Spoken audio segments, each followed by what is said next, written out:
വീണ്ടും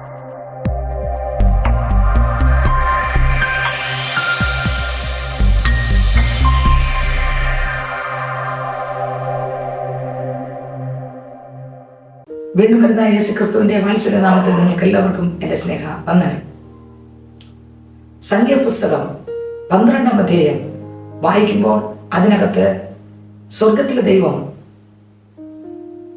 എത്രമാത്രം മോശയോട്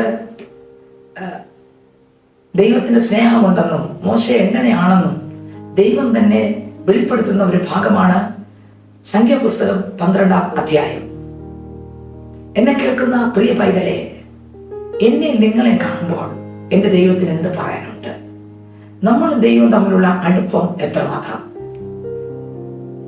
നമ്മളെപ്പോഴും ശോധന ചെയ്യണം. ഞാനും കർത്താവും തമ്മിലുള്ള അടുപ്പം എത്രമാത്രം? നമ്മൾ ഓരോ സെക്കൻഡ് ചിന്തിക്കണം, കർത്താവും ഞാനും തമ്മിൽ എത്രമാത്രം അടുപ്പമുണ്ട്. സംഖ്യാപുസ്തകം 12-ാം അധ്യായം വായിക്കുമ്പോൾ മോശ ഒരു കൂശ്യ സ്ത്രീ വിവാഹം ചെയ്യുന്നത് കൊണ്ട് കൂശ്യ സ്ത്രീ നിമിത്തം മിരിയാമും അഹരോനും അവന് വിരോധമായി സംസാരിച്ചു. മോശ മുഖാന്തരം മാത്രമേ അരുളി ചെയ്തിട്ടുള്ളൂവോ, ഞങ്ങൾ മുഖാന്തരവും അരുളി ചെയ്തിട്ടില്ലയോ എന്ന് പറഞ്ഞു. യഹോവ അത് കേട്ട് മോശ എന്ന പുരുഷനോ ഭൂതലത്തിൽ ഉള്ള സകല മനുഷ്യരിലും അതിസൗമ്യനായിരുന്നു. പെട്ടെന്ന് യഹോവ മോശയോടും അഹരോനോടും മിരിയാമിനോടും നിങ്ങൾ മൂവരും സമാഗമന കൂടാരത്തിങ്കൽ വരുവിൻ എന്ന് കൽപ്പിച്ചു. യഹോവ മേഘസ്തംഭത്തിൽ ഇറങ്ങി കൂടാരവാതിക്കൽ നിന്നും അഹരോനെ മിരിയാമിനെ വിളിച്ചു. അവർ ഇരുവരും അങ്ങോട്ട് ചെന്നു. പിന്നെ അവൻ അരുളി ചെയ്തത്, എന്റെ വചനങ്ങളെ കേൾപ്പിൻ. നിങ്ങളുടെ ഇടയിൽ ഒരു പ്രവാചകൻ ഉണ്ടെങ്കിൽ യഹോവയെ ഞാൻ അവന് ദർശനത്തിൽ എന്നെ വെളിപ്പെടുത്തുകയും സ്വപ്നത്തിൽ അവനോട് അരുളി ചെയ്യുകയും ചെയ്യും. എന്റെ ദാസനായ മോശയോ അങ്ങനെയല്ല. അവൻ എന്റെ ഗൃഹത്തിലൊക്കെയും വിശ്വസ്തനാകുന്നു. അവനോട് ഞാൻ അരുളി ചെയ്യുന്നത് മറപ്പൊരുളായിട്ടല്ല, അഭിമുഖമായി സ്പഷ്ടമായിട്ടും അത്രേ. അവൻ യഹോവയുടെ രൂപം കാണുകയും ചെയ്യും. അങ്ങനെ ഇരിക്കെ നിങ്ങളുടെ ദാസനായ മോശയ്ക്ക് വിരോധമായി സംസാരിപ്പാൻ ശങ്കിക്കാനത് എന്ത്? യഹോവയുടെ കോപം അവരുടെ നേരെ ജ്വലിച്ചു, അവൻ മറഞ്ഞു. എന്നെ കേൾക്കുന്ന പ്രിയ പൈതലെ, മോശ എന്ന ദൈവഭക്തനെതിരായി മോശയുടെ സഹോദരങ്ങളായ അഹരോനും മിരിയാമും, സഹോദരിയായ മിരിയാമും സഹോദരനായ അഹരോനും ഒരു കൂശ്യ സ്ത്രീയെ വിവാഹം ചെയ്തു എന്ന നിമിത്തം മോശയ്ക്കെതിരെ സംസാരിക്കുമ്പോൾ മോശ ഒന്നും മിണ്ടിയില്ല. പക്ഷേ സ്വർഗത്തിലെ ദൈവം അടങ്ങിയിരുന്നില്ല. മോശയ്ക്ക് വേണ്ടി ദൈവം ഇറങ്ങി വന്നു. എന്നെ കേൾക്കുന്ന പ്രിയ പൈതലെ, ക്രിസ്തുവിന്റെ മകളായി, ക്രിസ്തുവിന്റെ മകനായി ഞാൻ നിങ്ങൾ ജീവിക്കുമെങ്കിൽ, നടക്കുമെങ്കിൽ, വസിക്കുമെങ്കിൽ, ആയിരിക്കുമെങ്കിൽ നമുക്ക് വേണ്ടി സംസാരിക്കുന്ന ഒരു ദൈവമുണ്ട്. നമുക്ക് വേണ്ടി ഇറങ്ങി വരുന്ന ഒരു ദൈവമുണ്ട്. നമ്മളെ മുഴുവനും മനസ്സിലാക്കുന്ന ഒരു ദൈവമുണ്ട്. സ്തോത്രം. ഒന്നിനെ കുറിച്ച് ഭയപ്പെടേണ്ട. നമുക്ക് ക്രിസ്തുവിൽ ജീവിക്കാം. ക്രിസ്തുവിന്റെ ആത്മാവിനാൽ നിറയാം. ദൈവ ഭയത്തോടെ മുന്നോട്ട് പോകാം. ദൈവഹിതങ്ങൾ നമുക്ക് ചെയ്യാം. ദൈവ ഇഷ്ടം നമുക്ക് ചെയ്യാം. ദൈവത്തിന്റെ പദ്ധതി പ്രകാരം മുന്നോട്ട് പോകാം. സ്വർഗം അതിന് നമ്മളെ ഓരോരുത്തരെയും സഹായിക്കട്ടെ. വീണ്ടും വായിക്കുമ്പോൾ, ധ്യാനിക്കുമ്പോൾ അതിനകത്ത് എഴുതിയിരിക്കുന്നു, ദൈവം ഇറങ്ങി വന്നു, അവരെ വിളിപ്പിച്ചു. എന്താ സംഭവിച്ചത്? ദൈവം പറഞ്ഞു, സ്തോത്രം, 6-ാം വാക്യം, പിന്നെ അവൻ അരുളിച്ചു, എന്റെ വചനം കേൾപ്പിൻ. നിങ്ങളുടെ ഇടയിൽ ഒരു പ്രവാചകൻ ഉണ്ടെങ്കിൽ യഹോവയെ ഞാൻ അവൻ ദർശനത്തിൽ എന്നെ വെളിപ്പെടുത്തുകയും സ്വപ്നത്തിൽ അവനോട് അരുളി ചെയ്യുകയും ചെയ്യും. എന്റെ ദാസനായ മോശയോ ഒരു പ്രവാചകനല്ല. അങ്ങനെയല്ല. പ്രവാചകൻ മാത്രമല്ല, അങ്ങനെയല്ല. കണ്ടോ, അവൻ എന്റെ ഗ്രഹത്തിലൊക്കെ വിശ്വസ്തനാകുന്നു. സ്തോത്രം. ഇന്ന് ഈ ശബ്ദം കേൾക്കുന്ന പൈതലെ, സ്വർഗത്തിലെ ദൈവത്തിന് നമ്മൾ നോക്കുമ്പോൾ പറയാൻ കഴിയുമോ? ദൈവത്തിന്റെ ഗ്രഹത്തിലൊക്കെ വിശ്വസ്തനാകുന്നു എന്ന്. നമ്മുടെ ജീവിതം വിശ്വസ്തയോടാണോ? സ്തോത്രം. ദൈവമാകെ വിശ്വസ്തതയുണ്ടോ? നമ്മൾ ചിലപ്പോൾ അഭിനയിക്കുകയാണോ? ദൈവം നോക്കുമ്പോൾ വിശ്വസ്തനാണോ? ദൈവം ഏൽപ്പിച്ച എല്ലാത്തിലും വിശ്വസ്തതയുണ്ടോ? ജീവിതത്തിനകത്താകട്ടെ, കുടുംബത്തിനകത്താകട്ടെ, ഏത് മണ്ഡലത്തിനകത്താകട്ടെ വിശ്വസ്തതയുണ്ടോ എന്നൊന്ന് ചിന്തിച്ചു നോക്കാം. ദൈവം പറഞ്ഞു മോശയെ കുറിച്ച്, അവൻ എന്റെ ഗ്രഹത്തിലൊക്കെ വിശ്വസ്തനാകുന്നു. 2, അവനോട് ഞാൻ അരുളി ചെയ്യുന്നത് മറപ്പൊരുളായിട്ടല്ല, അഭിമുഖമായിട്ടും സ്പഷ്ടമായിട്ടും അത്രേ. മോശയോടെ ദൈവം അഭിമുഖമായി സംസാരിക്കും, സ്പഷ്ടമായിട്ട് സംസാരിക്കും. ഈ ശബ്ദം കേൾക്കുന്ന പൈതലെ, എത്ര പേർക്ക് ആഗ്രഹമുണ്ട്, അപ്പച്ചാ എന്നോടും അഭിമുഖമായി സംസാരിക്കണമേ, സ്പഷ്ടമായിട്ടൊന്ന് സംസാരിക്കണേ. എനിക്ക് അങ്ങേ കാണണപ്പാ, അങ്ങയുടെ സാന്നിധ്യത്തിൽ ജീവിക്കണം, അങ്ങയുടെ കൃപ അനുഭവിക്കണം, അങ്ങയുടെ അഭിഷേകത്തിൽ നിറയണം, അങ്ങേ സ്പഷ്ടമായി ഒന്ന് അനുഭവിച്ചറിയുവാൻ. കർത്താവെ, കർത്താവിനെ ഒന്ന് കാണാൻ അഭിമുഖമായിട്ട് സ്പഷ്ടമായിട്ട് മാത്രമേ, സ്തോത്രം, ഞാൻ അവനോട് അരുളി ചെയ്യുന്നത് മറമുറലായിട്ടല്ല, അഭിമുഖമായിട്ട് സ്പഷ്ടമായിട്ട് മാത്രമേ കർത്താവിന്റെ ശബ്ദം എനിക്ക് കേൾക്കണം.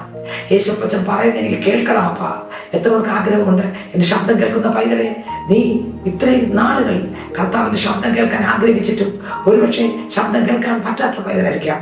എന്നാൽ ഈ നാളുകളിൽ ശബ്ദത്തെ കേൾപ്പിക്കുന്ന ഒരു ദൈവമുണ്ട്, ശബ്ദം കേൾപ്പിക്കുന്ന ഒരു ദൈവമുണ്ട്, നമ്മളെ കാതുകളെ തുറപ്പിക്കുന്ന ഒരു ദൈവമുണ്ട്, ഹൃദയത്തെ തുറപ്പിക്കുന്ന ദൈവമുണ്ട്, അകക്കണ്ണുകളെ തുറപ്പിക്കുന്ന ഒരു ദൈവമുണ്ട്.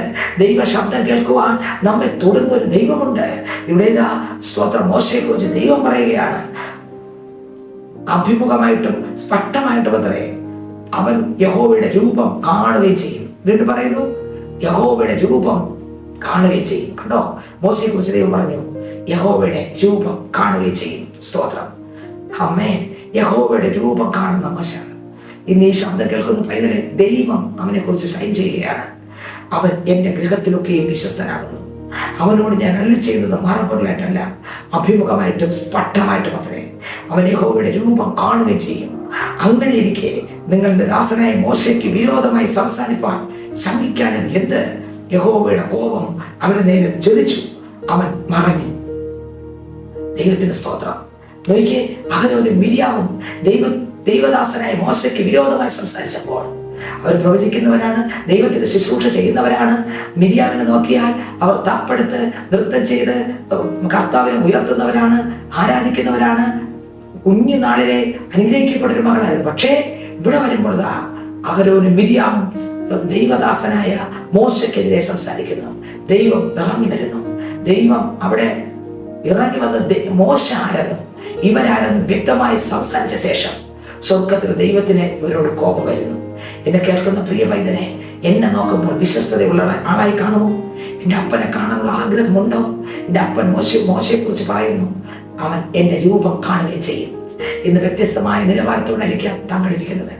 ആർക്കൊക്കെ ആഗ്രഹമുണ്ട്, കർത്താവ് എനിക്ക് എന്നെ കാണണം, എനിക്ക് അങ്ങയുടെ ശബ്ദം കേൾക്കണം, അങ്ങയുടെ ഇഷ്ടപ്രകാരം എനിക്ക് ജീവിക്കണം, അങ്ങയുടെ പദ്ധതി പ്രകാരം എനിക്ക് ജീവിക്കണം, എൻ്റെ യേശുവിനായിട്ട് എനിക്ക് ജീവിക്കണം, യേശുവിൻ്റെ ഹിതപ്രകാരം ജീവിക്കണം, എനിക്ക് എൻ്റെ യേശുവിൻ്റെ വചനത്തിൽ ജീവിക്കണം, ആത്മാവിൽ നിറഞ്ഞ് ജീവിക്കണം, ദൈവഭയത്തോടെ ജീവിക്കണം. മോശ അതീവ സൗമ്യനായിരുന്നു. മോശ അതീവ സൗമ്യനായിരുന്നു. ആ മനുഷ്യന്റെ സൗന്ദര്യം അതായിരുന്നു. എൻ്റെ ശബ്ദം കേൾക്കുന്ന പ്രിയ പൈതലെ, നമ്മുടെ ജീവിതത്തിനകത്ത് എങ്ങനെയൊക്കെയാണ് കർത്താവായിട്ടുള്ള ബന്ധം? സ്തോത്രം. കുറവുകളൊന്നും ഉണരാമോ? തെറ്റുകളൊന്നും ഉണരാമോ? മോശ തിരിച്ചവരോടൊന്നും സംസാരിച്ചില്ല. നമ്മളാണെങ്കിലോ സഹോദരങ്ങളോട് തിരിച്ച് സംസാരിക്കും. എന്നാൽ മോശ സംസാരിക്കാതിരിക്കുമ്പോൾ സ്വർഗം ഇറങ്ങി സംസാരിച്ചു. മോശ സംസാരിക്കാതിരിക്കുമ്പോൾ സ്വർഗം ഇറങ്ങി സംസാരിച്ചു. ഈ ശബ്ദം കേൾക്കുന്ന പൈതലെ, നിനക്ക് വേണ്ടി എനിക്ക് വേണ്ടി സംസാരിക്കുന്ന ഒരു ദൈവമുണ്ട്. ഇറങ്ങി വരുന്ന ഒരു ദൈവമുണ്ട്. ഇടപെടുന്ന ഒരു ദൈവമുണ്ട്. വ്യത്യസ്തമായ വിഷയത്തോട് താങ്കൾ ഭാരപ്പെട്ടുകൊണ്ടിരിക്കുന്ന ആളായിരിക്കാം. എന്നാൽ സ്വത്രം ഭാരത്തെ മാറുന്ന ഒരു ദൈവമുണ്ട്. ഇതിനകത്ത് നമുക്ക് മനസ്സിലാക്കാൻ കഴിയും, ദൈവം തിരഞ്ഞെടുത്ത ഒരു പൈതലിനെ നമുക്കൊന്നും പറയാൻ പറ്റത്തില്ല. പറഞ്ഞാൽ ദൈവം സംസാരിക്കും. സ്തോത്രം. നമ്മുടെ ജീവിതത്തിൽ, ദേശത്ത്, നമ്മുടെ പലയിടങ്ങളിലും ദൈവം തിരഞ്ഞെടുത്ത അനേക ദൈവ മക്കളുണ്ട്, ദൈവ വേലക്കാരുണ്ട്, കർത്താവിന്റെ ശുശ്രൂഷക്കാരുണ്ട്. സ്തോത്രം. ദൈവം തിരഞ്ഞെടുത്തവർ. നമ്മൾ അവരെ ഒന്നും പറയാൻ പാടില്ല. സ്തോത്രം. ദൈവത്തിന്റെ കോപം വെളിപ്പെടും. ദൈവത്തിന്റെ കോപം വെളിപ്പെടും. എന്റെ ശബ്ദം കേൾക്കുന്ന പൈതലെ, താങ്കൾ ദൈവ വേലക്കാരെ എന്തെങ്കിലും സംസാരിക്കുന്നുണ്ടോ? പാടില്ല. കർത്താവ് തിരഞ്ഞെടുത്തവരെ നമ്മളൊന്നും പറയാൻ പാടില്ല.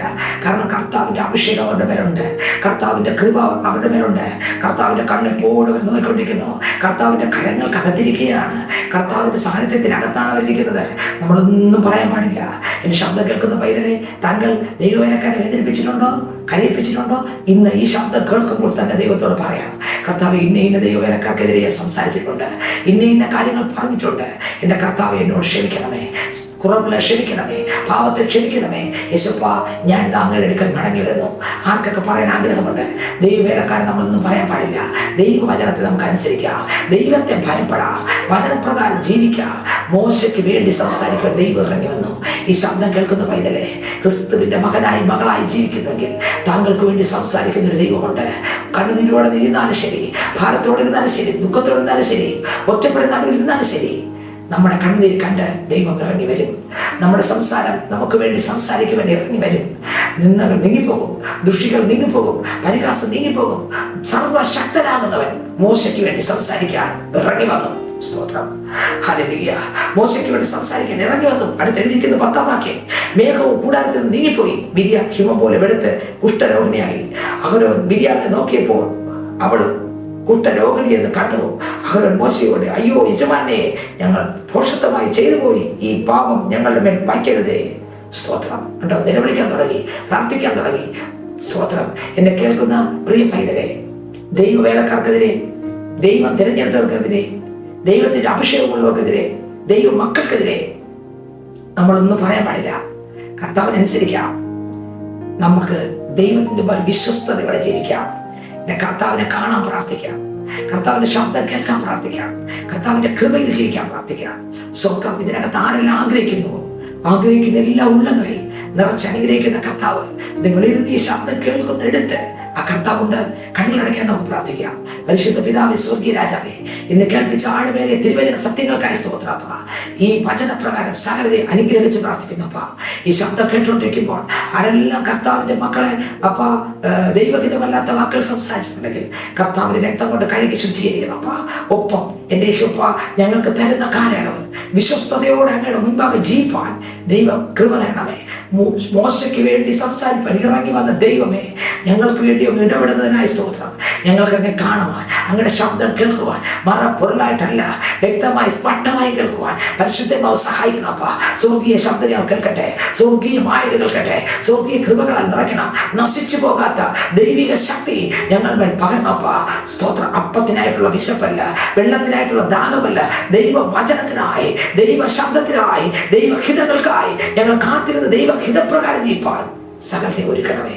ഈ വചനം കേട്ടുകൊണ്ടിരിക്കുന്ന എല്ലാവരെയും നിങ്ങൾ അനുഗ്രഹിച്ച് പ്രാർത്ഥിക്കുന്നു. ഏതെല്ലാം വിഷയത്തോടെ വേദന വരുന്നാലും എല്ലാവരും തൊട്ട് സൗഖ്യമാക്കണം. രോഗികൾ സൗഖ്യമാകട്ടെ, ഭാരങ്ങൾ മാറിപ്പോകട്ടെ, പ്രയാസങ്ങൾ മാറിപ്പോകട്ടെ, ക്രിസ്തുവിന്റെ അഭിഷേകത്തിൽ നിറയട്ടെ. സ്വന്തം തൊട്ടിരിക്കായി സ്തോത്രം, പ്രാർത്ഥനയ്ക്കായി സ്തോത്രം, യേശുവിൻ നാമത്തിൽ തന്നെ ആമേൻ. God bless you. എല്ലാവരെയും അനുഗ്രഹിക്കട്ടെ. ആമേൻ.